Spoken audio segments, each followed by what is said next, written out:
Yasu Malaka.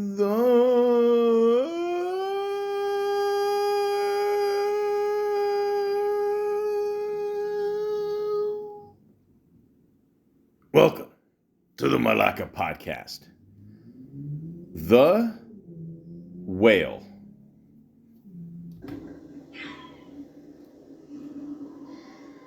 You're wheezing. I always wheeze, Liz. You're wheezing more. Deep breath. Does that hurt? What was my blood pressure? 238 over 134.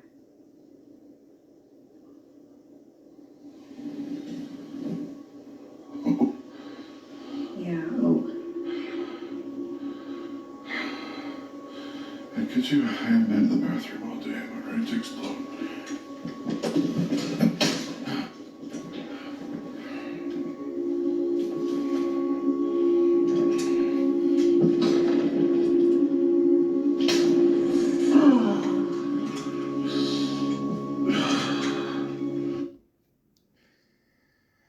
Now, ladies and gentlemen, when you have a heart rate like that, let's just be honest with ourselves. You don't have much time. Now, it's either one of two things. You either got to go to the hospital or pick out your tombstone. But yeah, there's a lot of powerful scenes in this movie, and I just did the Brendan Fraser. I always want to make sure I say that last name right, because as I mentioned before, a lot of people over the years have been saying Fraser. Okay, it's not Kelsey Grammer, it's Brendan. So, Brendan Fraser. And yeah, like I said before, he gives an excellent performance. And it's pretty obvious he should win Best Actor. I know the other guy, he's playing Elvis there. It was a good movie too, don't get me wrong. I'm just more disappointed that The Whale is not nominated for Best Picture. I'm just really surprised. I again, Top Gun Maverick is, and The Whale isn't. I mean, ladies and gentlemen, I think the movie industry is in trouble. I mean, they do say that Top Gun Maverick did save the movie industry by putting more money into it, and it made a shit ton of money, but I don't know. I mean, I'm just one of these people that I feel more people should see The Whale than Top Gun Maverick. I mean, good for Tom Cruise, don't get me wrong, I respect what he's done over the years, but yeah, I mean, you absolutely, that car that just honked outside agrees with me, and you absolutely have to see this movie, The Whale. I hear you. I'm telling him, don't worry. The point is, I wanted to talk about it last podcast, but it went well over 2 hours. You can only hear my voice for so long, and just, you probably feel like kicking me in the face, which, again, I don't blame you. But the point is, to my 3 listeners out there, you can only talk for so long, and you get a little tired. So, this podcast, I like to just focus on the actual whale, and like always, I like to go to Wikipedia, the free encyclopedia, to get things started. Why? Because it's beautifully free. So, let's begin. The Whale is a 2022 American psychological drama film directed by Darren Aronofsky and written by Samuel D. Hunter, based on his 2012 play of the same name. The film stars Brendan Fraser, Sadie Sink, Hong Chia. I hope I'm saying this right. Believe me, after this, we're all going to get it right. Chau, Chau. My apologies. Ty Simpkins and Samantha Morton. The plot follows a reclusive English teacher with morbid obesity who tries to restore his relationship with his teenage daughter. The Whale premiered at the 79th Venice International Film Festival on September 4th, 2022, and had a limited theatrical release in the United States on December 9th before a wide release on December 21st by A24. The film polarized critics. Though the cast performances, particularly those of Fraser and Chow, I do apologize. I'm pretty sure I am saying it right. Chow, yeah, received praise. It has grossed over 32 million against a budget of $3 million, which is pretty awesome. Fraser won Best Actor at the 28th Critics' Choice Awards and 29th Screen Actors Guild Awards, and was nominated at the 80th Golden Globe Awards. Now, I did talk about this before. They didn't get along there. They kind of screwed him over a few years ago, whatever. And, he just said, basically, I do not need another hood ornament. So, yeah, chances are he will not win that one. But that's okay. The Oscar, let's just be honest, it's the one that counts. The 76th British Academy Film Awards and 95th Academy Awards, which is the one he's nominated for. He should be a shoo-in. The film was also received Academy Award nominations for Best Supporting Actress, Chow. Okay, I literally just looked it up, and thank you, Google. Yes, it is pronounced Chow, so there you go.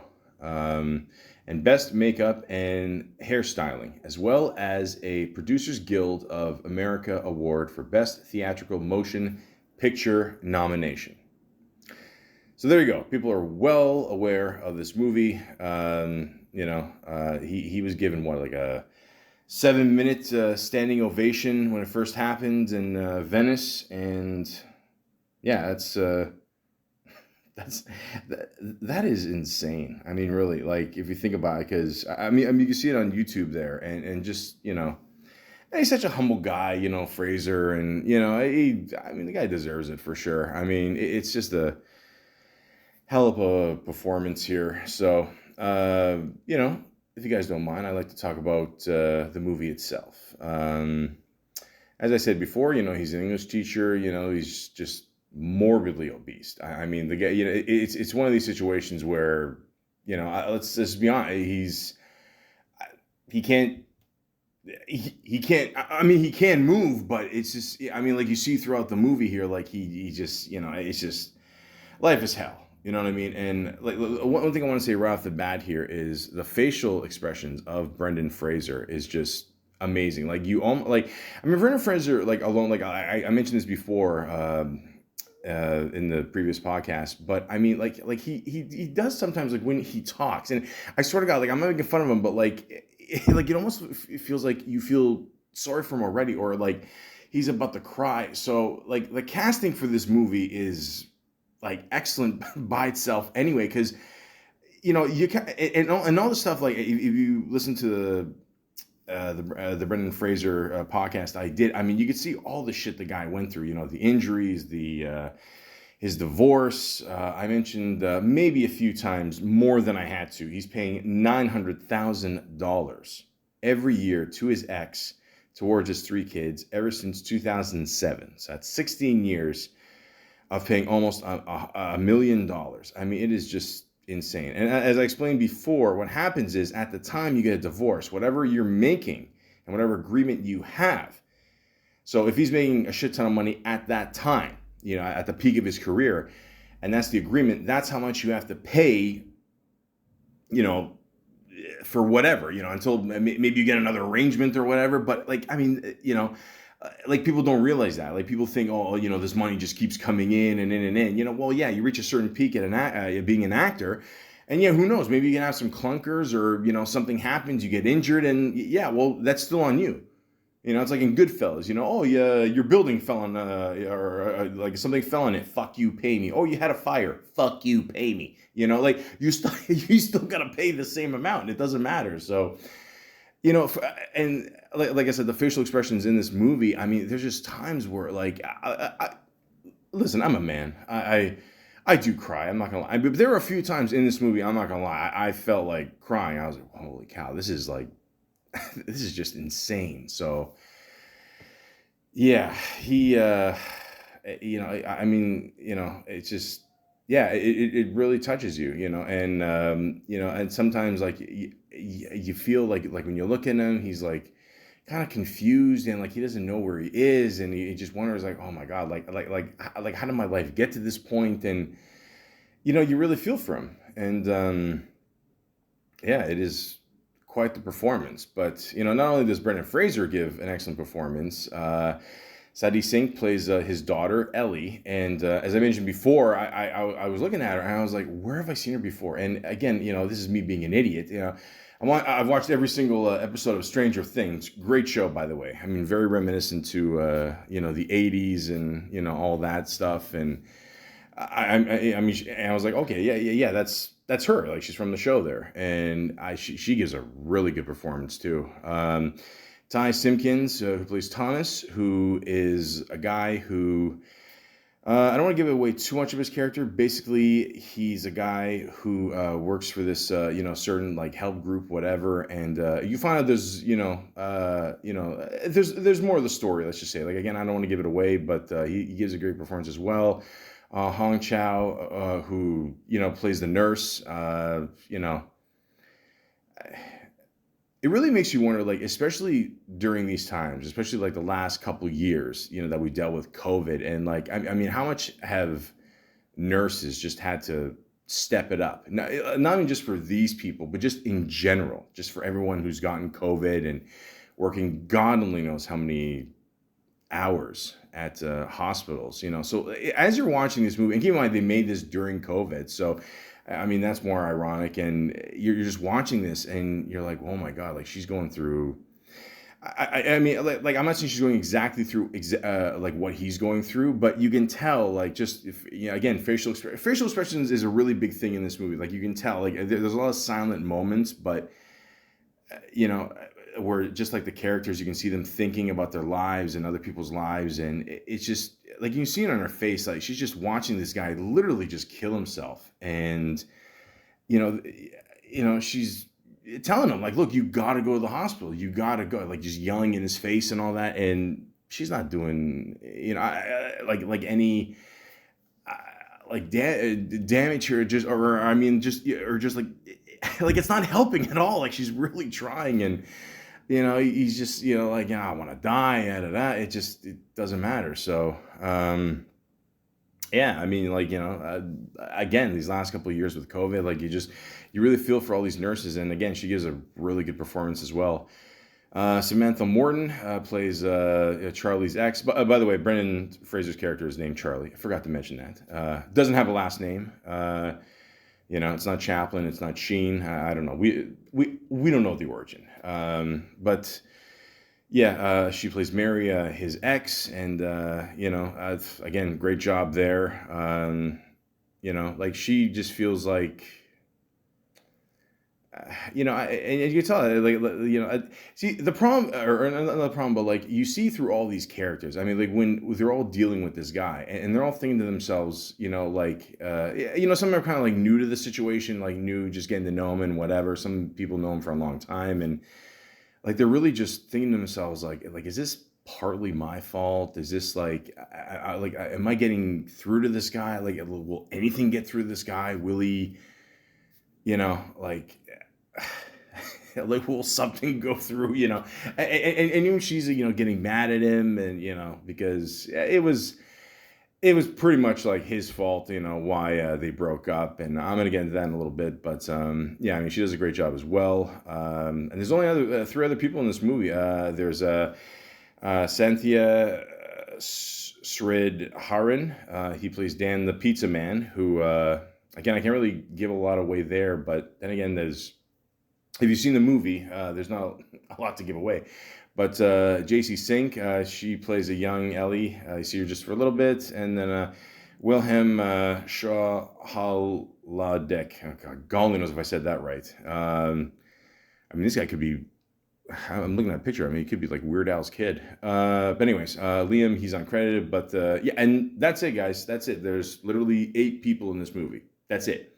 I've always said, and I said this before in the Brennan podcast there, like you don't need a big production, you don't need special effects or whatever. I mean, to make a good movie. I mean, obviously, all these cool movies that come out. I mean, all these Marvel DC movies. Although Marvel is kicking DC's ass, we all know that. But I don't know. But anyways, story for another time. But yeah, sometimes just a great script, great actors, great performances. That's it. That's all you need. And this is why I love movies like this. This is why I love movies. Honestly, like no bullshit. Like this is like you watch a movie like this and you're like, yeah, that's it. Like this is why someone would want to be an actor, write movies, and it's just the joy of it. Like, it really is. And everyone did a great job in this. And just a big shout out to Darren Aronofsky, because again, keep in mind this is the guy who has made some great pictures, a part of P.I., The Fountain, Requiem of a Dream, and The Wrestler. Now, a lot of people just know, more like you've definitely heard of The Wrestler, with Mickey Rourke making a hell of a comeback in that movie. I always like Mickey Rourke. I'm going to do a podcast about him one day for sure. But I don't know. I still feel he's very underrated. But yeah, that was kind of a comeback for him. And so like you're seeing a pattern here. So, we didn't hear about Brendan Fraser for a long time. And is he sick? Is he just not getting the work? Does he not want to work anymore? He gained a little weight, and he's dealing with the divorce. Like you're hearing all these stories, and you're like, what's going on? So again, Aronofsky, great decision to cast Brendan Fraser in the role. Even a lot of people were saying that, like I mentioned before, Brendan Fraser gained a little weight. I mean, obviously he did not gain a lot of not this much weight. I mean, this isn't actually Brendan Fraser. I mean, there's a lot of prosthetics on here. When they made the movie, I mean, he would wake up I think 4 a.m. and start the makeup process. 4-hour process, by the way. I mean, and it was really well done, because there's scenes in the movie where he's walking around and just topless, just with just shorts, and it's all there, man. You know what I mean? You can't hide that. You know what I mean? And there was one point where the makeup artist said that he literally fell asleep in the chair, like when they were putting the stuff on him. So yeah, I mean, it's a lot. Imagine that, you're sitting in a chair and you're getting all this shit on you for 4 hours, just trying to stay awake. You can't move, you can't take a piss, whatever. And then it's like, okay, after 4 hours, now you got to act for, probably a good 8 to 10 hours, and that's your day, man. I mean, and then you got to take the shit off. I mean, obviously it's easier to take it off than put it on, but it's hell, man. I mean, it is a crazy process. And, I just want to mention this too. Recently, they did a thing on Saturday Night Live where they made fun of it, and I mean, actually, the irony of it is, I don't know. Woody Harrelson said something about I don't know, not getting the vaccine, getting the vaccine. I mean, first of all, guys, he's an old stoner. I mean, chances are he probably doesn't even know what the fuck he's saying. He's just going up there having a good time. He's laughing his ass off. I mean, I don't get me wrong, I'm not downgrading Woody Harrelson. I'd love to do a podcast about him too, because he's done a lot of great shit. If you ever see The People versus Larry Flint, I mean, that's a great movie. But then again, I like The Cowboy Way with him and Keith Sutherland. He's got a good balance there too. What's that movie called? The Messenger he did is another good one where these people in the army, whatever, have to...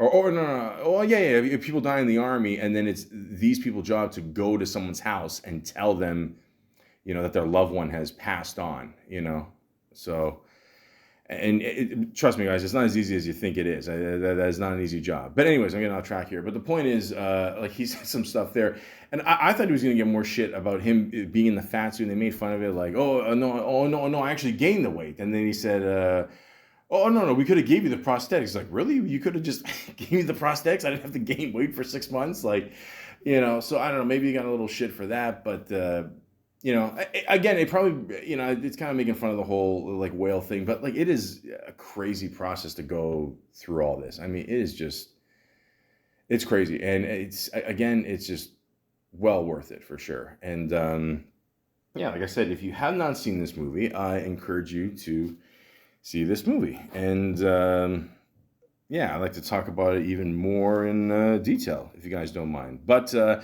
will say this: if you haven't seen the movie, I'd probably just stop here. My 3 fans out there, I know it's tough, guys. I know. Worst case, listen to Joe Rogan. He's way better at this than I am. Trust me. But Yeah, just see the movie and then listen to this. So, like if you have that much time to kill, I mean, there's a part of me that feels sorry for you if you do. But yeah, why not?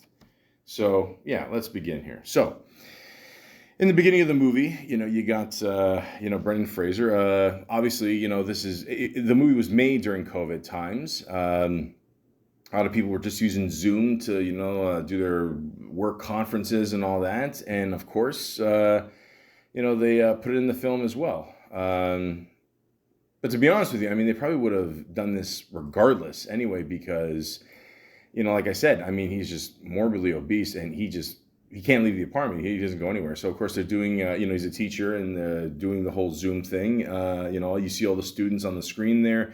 His screen is black. Okay, you can't see anything. He left it, anonymous there. You can hear his voice, whatever. And everyone's like, they seem to be pretty into it. Just enjoying what he says and whatever. And he's just explaining, this is what you got to do in life to write a good essay and all that, and that's it. So.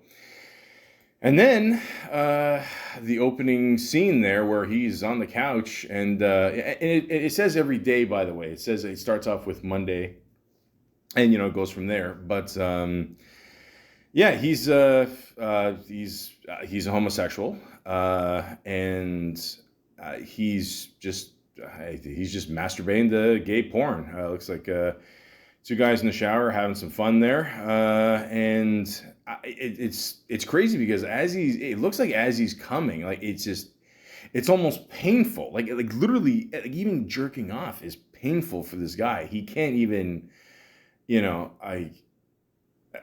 it's crazy, like it really is. And then like right after, he has to read a poem, that's it's kind of just like his like tradition there, just like it's a scripture from Moby Dick. And for those of you who don't know who Moby Dick is, I mean, shame on you, because it is a pretty good book. I haven't read it, but I get the gist. I did see the movie though. I think that counts. But yeah, it's about was it Captain Ahab there? He's just after this big white whale, whatever, and he's just obsessed with him. Like he just has to catch him. Like no one really knows why. I mean, I don't know, I guess it's a psychological thing, whatever. But I don't know.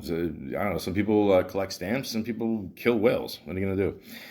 But yeah, so like I said before, the one guy busts in here. He's like, "Come on in," and doors open, whatever. I think he was maybe expecting the pizza guy. Who knows? But yeah. Oh yeah, Thomas is his name, and he's just whatever, the worker there. The care worker, not for him, but he's just spreading the good word and whatever, and he's just like, all right, and of course nobody wants to be walked on masturbating, of course, that's just, I mean, he's finished, but still you got the the laptop there going, and nobody wants to see that. Nobody wants to see that. It's not a good look, let's just say that. And then he's got to deal with that, and then the nurse comes by after, and like I said before, his blood pressure is 238 over 134. Holy fuck. I mean, ladies and gentlemen, I know nothing about, being a doctor. I do know about dealing with shitty ones. If you can listen to my few podcasts before that, to get a really good idea what a shitty doctor is. But anyways, yeah, it's not good. It's absolutely not good. And then at one point, the nurse just, again, like Child does such a great job. Sorry, her character's name is Liz, and like she does a really good job, and you could tell, like again, she's just tired of this shit, looking at him, and not because she's like disgusted with him, but just like like she's literally watching the guy die, and he just doesn't want to get help, like he's just. I mean, this is where you feel for these nurses. I mean, a lot of people say, they don't give a shit, but I mean, a lot of them do, man. And think about it, like it is a one-on-one kind of thing, and you really care about your patients, and you just want them to get better. And as a party that's like, yeah, I'm here to help people, and if I'm not helping them, then yeah, I'm not doing my job. So you could just see it, in her eyes. I mean, she's doing a really good performance here, and. I at one point he's just getting up, and like of course he needs the not the cane, the double. I don't know, what do you call it there? The stroller there, whatever, the little, yeah. And, I mean, the guy moves really slow. He's constantly sweating. I mean, like you can see like the line of sweat in his back. It's constant. Like it's just not stopping. It's just crazy. And at one point she said something very interesting. She said something, she's talking to the one guy there that's still there. And like and they're talking about church and all that, because he's like representing all that. And, she said the church killed, his boyfriend, and people are like, the hell, like, what's he, what are they talking about here? And, and she told me, she said, listen, if you don't get help, I mean, again, it's Monday. So she tells him, like, if you don't get help, you're going to die by the weekend. Okay. A lot of people, a lot of times you get a diagnosis from a doctor, like, oh, maybe you got 6 months, a year, 2 years. Like, not a lot of people say, yeah, you're going to be dead in a week if you don't do shit, So that's pretty crazy. But yeah, he's still eating away, still, yeah, just eating the worst foods too. I mean, he's like at one point he just says, please, the chicken, and yeah, it's pretty crazy. And I do want to say this, at one point, like at the table, and he had a 2-liter of Diet Pepsi, and also in the bedroom he's got one too. So it's kind of funny, because a lot of people always think like, oh, if you drink like Diet Pop, you're fine, it's not sugar, whatever. And listen, I'm not gonna lie to you, I go through a lot of diet sodas. I mean, I laughed when I first saw that, because I was like, fuck. I mean, that is like a classic fat guy move. It's like, yeah, I can eat whatever I want, but I'm gonna have a Diet Coke, like Red Fox always, like, in one of his jokes, he like lists all the food he has, and then he goes at the end, and a Diet Right Cola, like just like basically saying that like everything I eat is fine, like all this garbage food, but I'm gonna have, not water, but probably the second best thing to water, like, or he thinks, but it's not good, you know what I mean? It's still, it doesn't matter. But it's just, I don't know. I just found that funny. But, and of course, the classic fat guy move. And again, oh, geez, for anybody that knows me, it is another classic move. I mean, you have food all over the house. I mean, he's got food on the counter. He's got food in the drawers. Like, I don't know if he's hiding it from her or whatever, or just, I mean, that could be it. I mean, he's got like food out there, whatever, and the place is a mess. I mean, that's another thing I got to describe. Like, the apartment is like not the biggest apartment. It's not the smallest either, but I mean, like it's not good. I mean, there's dishes everywhere, containers. It's just a mess. So it's not really well kept either. But yeah. And again, the whole time you're just feeling for this guy, but at the same time, she just at one point yells in his face, like, "Look, you got to get your shit together. I mean, you got to get help." Like literally just right in his face yelling. And what's he gonna do? He's just sitting there like whatever. He's like, I don't give a shit. And then at one point, she just kind of gives up, sits next to him, puts her head on his shoulder, and that's it. Just please, the chicken. That's all I care. It's just. That's it. And again, I want to say this at this point, like when he's eating, and this is a big bucket of chicken, okay, having this to himself. So picture like one of those like KFC big buckets, whatever, it's filled to the rim. He's just eating it. Like as he's eating it, I mean, it's one of those things where it doesn't even seem like he's enjoying it. Like, how like you work your ass off for the day and you wait till lunchtime during work, or you get at home, you eat something, you're like, oh man, I'm just going to chill, whatever. Like he's just like, I don't know. I mean, like, there's a part of him that does look like he's enjoying it, but still, he's just like, whatever. I don't give a fuck. And she's just sitting there. She's just like, yeah, whatever. And I think she's just in denial at this point, too. And it's like, whatever. I don't care. I'm just going to just eat and and that's it. And, yeah, like I said before, I mean, you really, I don't know, you feel for him. You know what I mean? But, at the same time, you kind of find out later on, he did kind of just bring this on towards himself. And there's a reason why, I think there's a psychological reason why he did this too, but I'll talk about that in a bit. Like I said before, it was a 7-minute standing ovation he got. It was actually 6 minutes. Sorry, I didn't mean to mess up there, but still 6 minutes. That's it's not bad. Obviously, like I said before, it was made during COVID, and they only had 3 weeks to prepare. By the way, so yeah. Now it says here like it was over 300 pounds. Maybe that was just the pounds of the prosthetics. I mean, but it's clear that he's way more than that. I mean, to be this big, I mean, you got to be, man. Like if I had to guess, I would say this guy's got to be at least like 450, 500 easily, you know. And like he has all these apparatuses like just above his bed. Just the chains that just like get up. He's almost got like a stick where he has to like where it's on the hook just so he can like turn off the lights, and like him just trying to shower. He's got this sponge on a rope, and it just everything is just a chore. You know what I mean? Like it is just absolutely crazy just for him to just for him to do it. And it was funny too because like he did an interview on Howard Stern, and like at one point like Howard Stern said, which by the way I just want to say this as a side note. People say that Howard Stern has lost his touch. He hasn't, man. Like just watch this interview. Like I don't know why people say, I mean, people give him shit because he's not leaving the house anymore or whatever, and that's I mean it's ironic. I'm talking about the whale. He can't leave the house, and but that's but it's a whole different situation there. But I'm just saying like he's not missed a beat. You know, like he still gives a great interview. The show's still entertaining. So I don't know what the fuck people are talking about. But I mean this is a perfect example. Just him interviewing Fraser here, and just does a great job. And at one point he says like, "Oh, you had to put on the fat suit."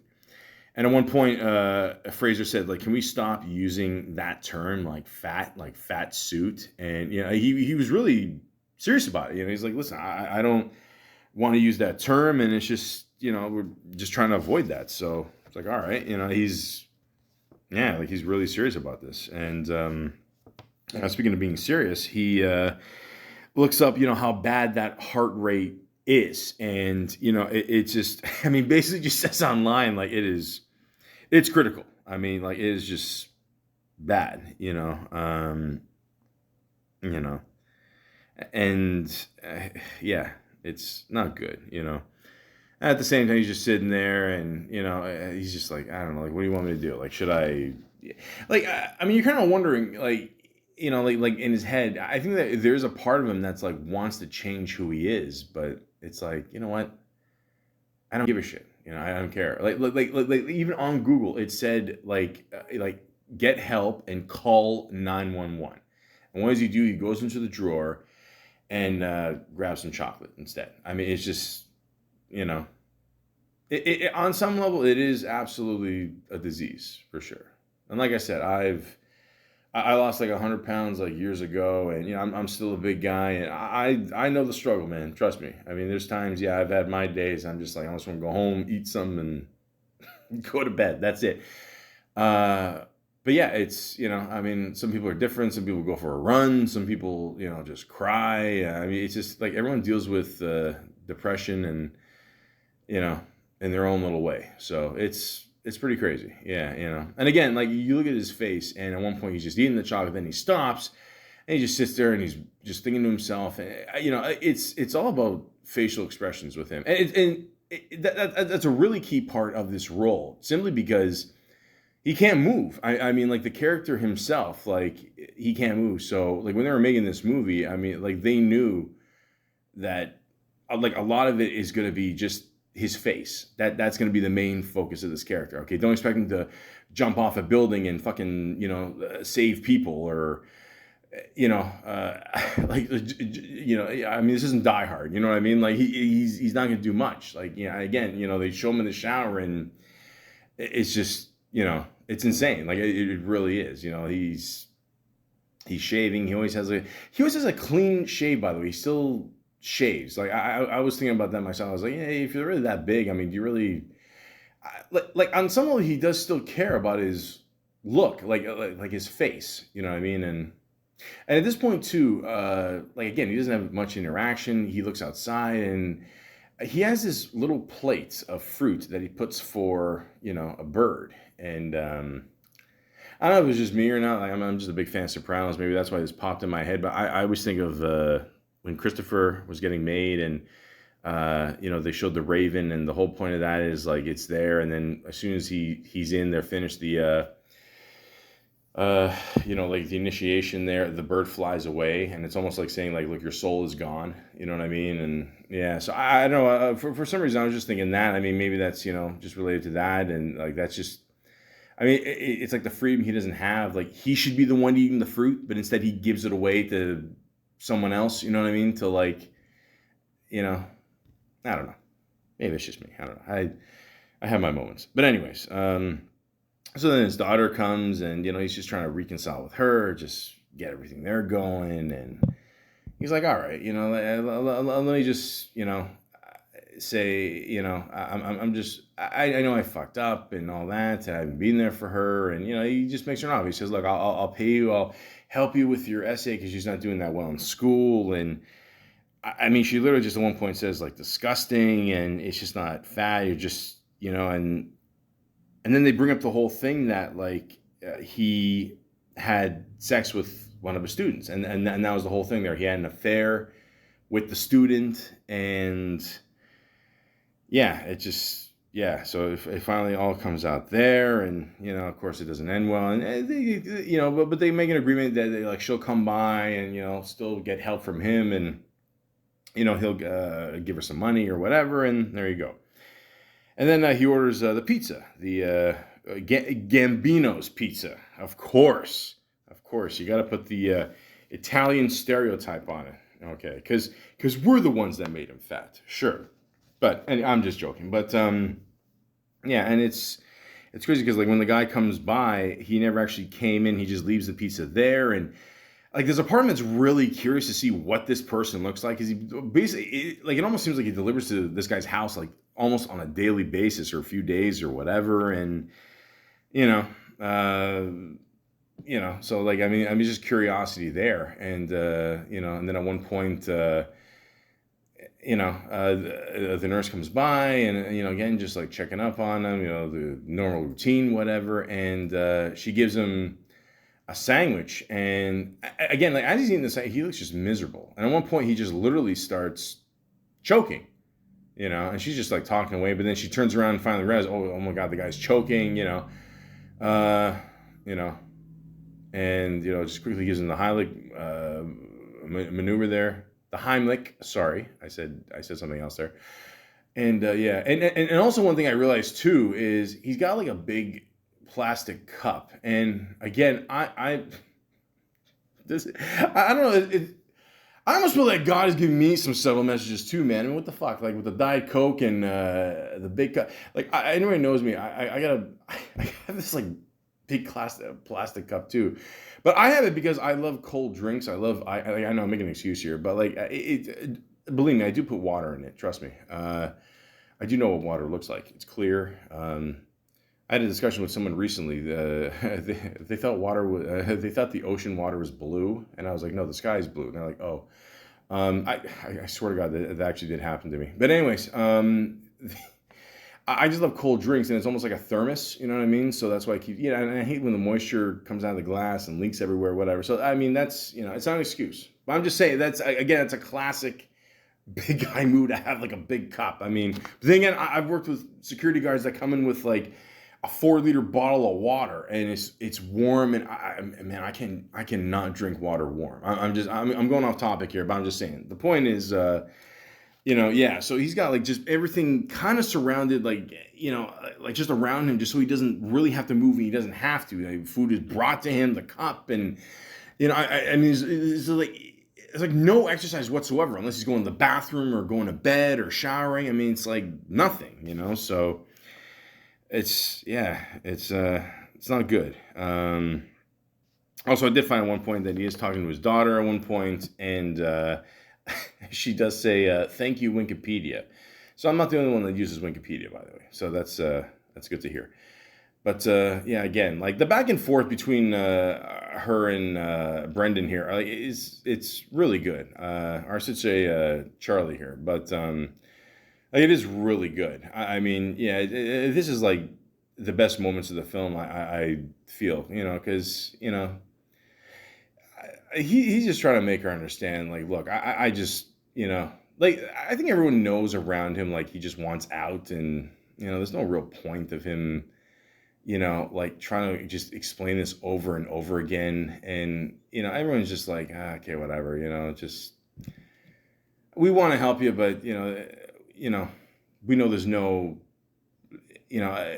getting through to you, and of course, to ruin the moment, Thomas comes in, and, he's putting in his 2 cents, and,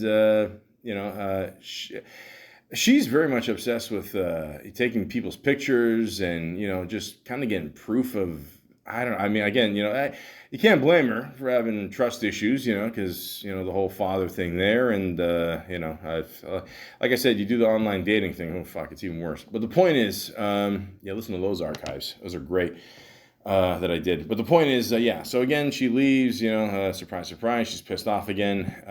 Again, can't blame her. But, he's Charlie's talking to Thomas here, and, they're just talking about life, and, like, I don't know what, like how he kind of got to this point, and like what can he do, and again, it's not good.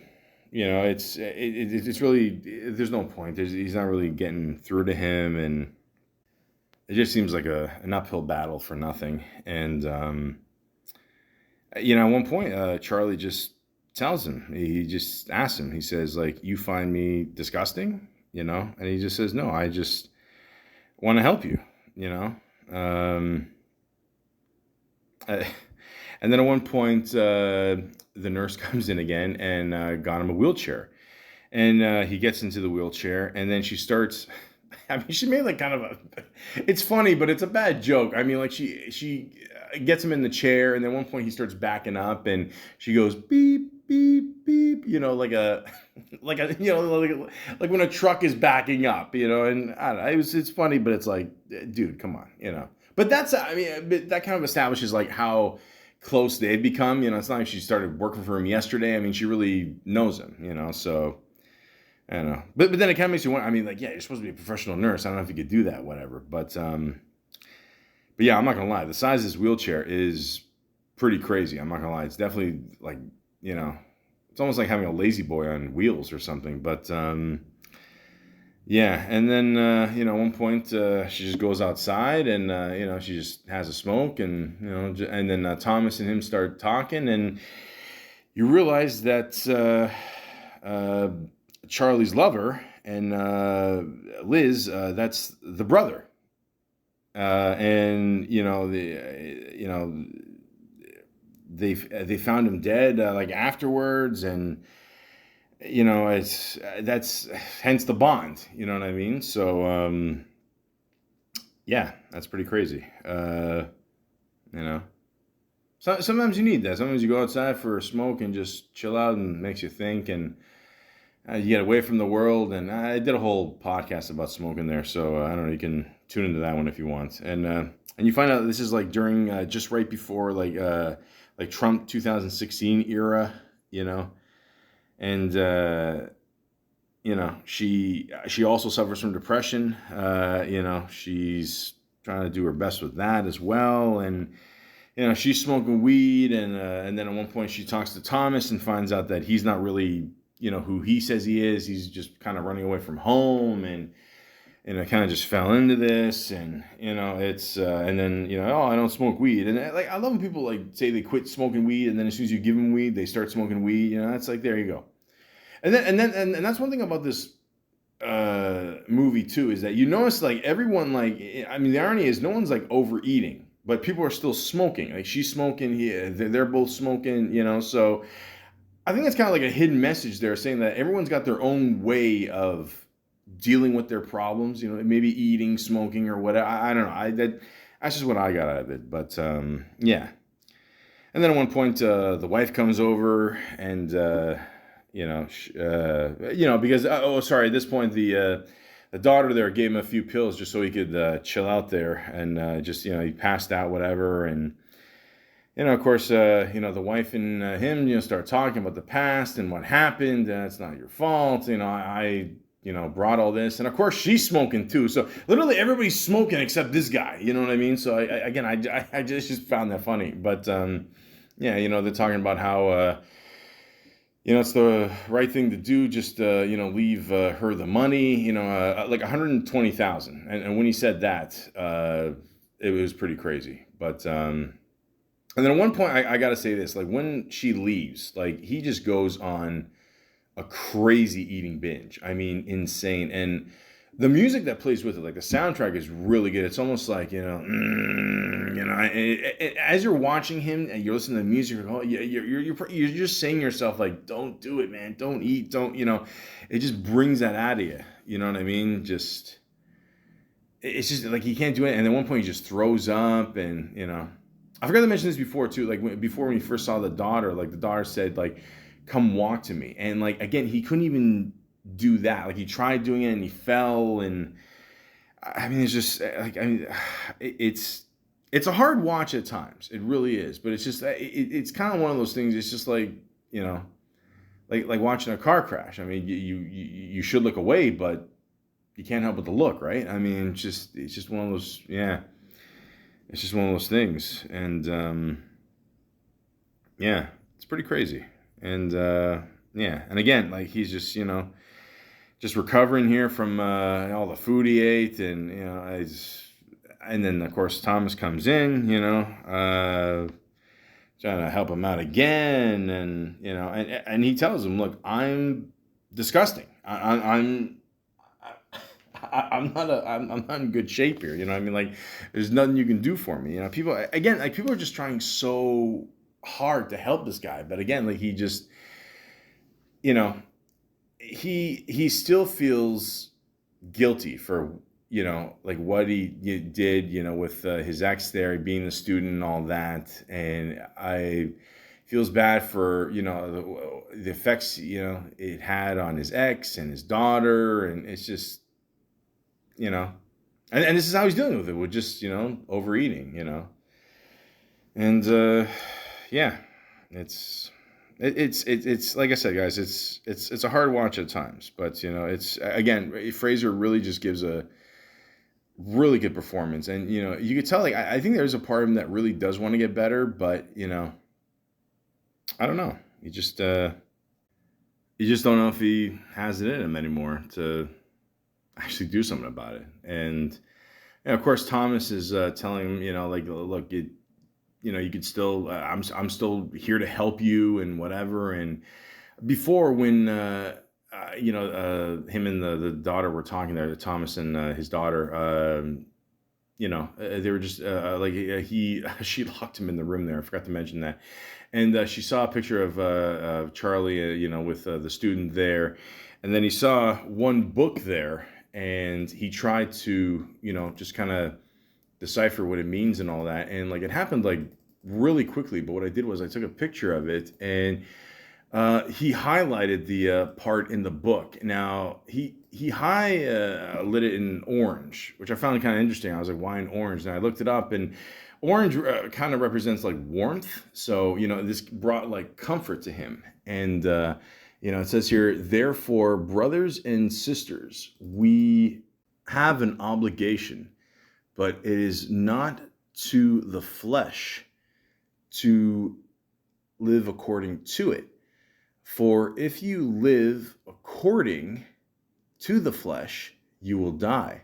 But if you by the Spirit, it's put to death the misdeeds of the body, you will live.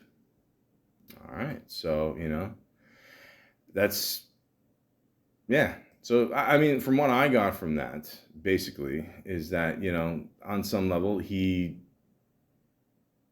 taking out on himself instead of like dealing with, the actual situation. Yeah, it was inappropriate, what he did with the student, and, it's, but at the same time, he just doesn't want to face it. So instead, like, he feels, okay, I'm not going to deal with the problem. Instead, I'm just going to,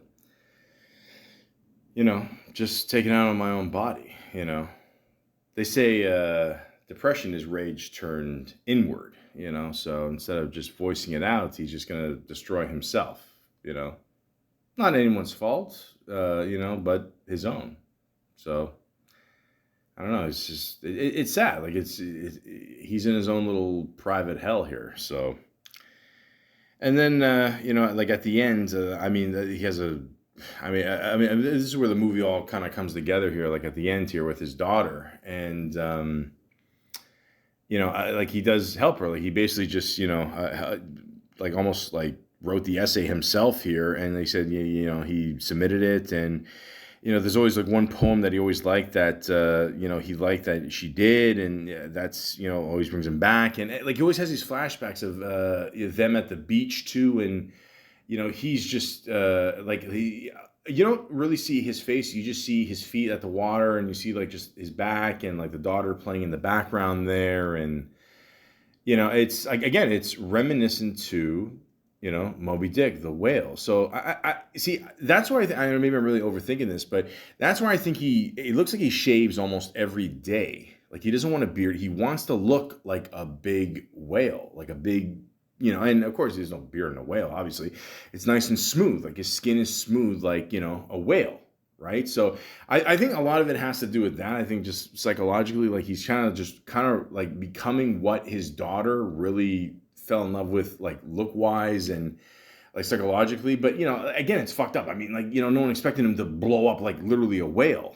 You know what I mean? But, like at the end there, he says, look, I'm about to die. Don't even bother calling, the ambulance, whatever. Just read me the poem. Or she reads it. And as she's reading it, he gets up, walks to her, and, that's it. It's,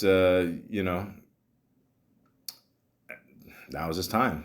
And he, again, like, remembers the ocean and how peaceful that was. And, it is weird, like how, like he becomes the whale, but it's called the whale, obviously, but like it's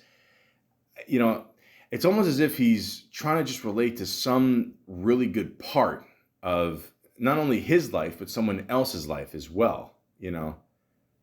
Just like literally physically, like becomes it. It's really crazy. And the ending credits just end with like ocean sounds. And yeah, like I said before, guys, when I watched this movie, I was just frozen. I just, it's really crazy. I mean, I don't understand. I guess I don't understand the Oscars. I mean, I don't know. It's okay for someone to get assaulted and then win an award an hour later, but it's not okay to nominate what's clearly the best picture of the year, I guess. I don't know. I don't understand it. But yeah, you hear the ocean sounds, end credits. I mean, that's a perfect ending. Very chill. Very, it just, yeah. So it's a really good movie, guys. If you ever have a chance, check it out. And if you have seen it, I don't know if you feel the same way as I do, but it really is a great movie. The irony is, right after, like a few minutes later, I actually smelled chicken, and I was craving chicken. So I don't know. It kind of had the opposite effect on me. I don't know. I didn't want to stop eating. I was just hungry. But that's just me. I'm always hungry. But yeah, I mean, again, this is just a really good movie. I mean, for, a $3 million budget, it made over 30 mil. Like I said before, it's a 6-minute standing ovation he got. It's really good, guys. This is a really good movie. This is why you become a movie buff and just enjoy movies. Like good scripts. Good acting. That's it. It's that simple. So I don't know. We shall see if he wins best actor or not, which he should. I mean, like I said, it's going to be either him or the Elvis guy, Austin Butler. That's his name. Who apparently again cannot shake the. He can't shake the Elvis voice. I don't know why. Like, I don't like. He's even admitted he can't do it. I don't know. It's just it's very weird. I don't know. Are we looking at the Daniel Day-Lewis of the Next Generation? Who knows? But yeah, we shall see what happens. But in the end, I always said this: who gives a shit about awards? I mean, like in the end, just make a good movie. And have a good time watching it, get lost in it, talk about it after. That's, movies are art. That's what you do with art. You talk about it after, you have different opinions. It's cool. That's it. It's that simple. And I also would like to say, rest in peace to Lisa Marie Presley. Man, I still can't believe she passed away. But yeah, wow. But I do recommend the Elvis movie. Like, it is a good movie. I mean, there's a lot of good movies out there, but like I said before, I still can't believe it's not nominated for Best Picture. And in my honest opinion, the Best Picture of 2022, from what I've seen, and I've seen a lot of movies, is by far The Whale. You never forget anything. I was in 8th grade for English. Why do you? And I felt saddest of all when I read the boring chapters that were only descriptions of whales. Because I knew that the author was just trying to save us from his own sad story.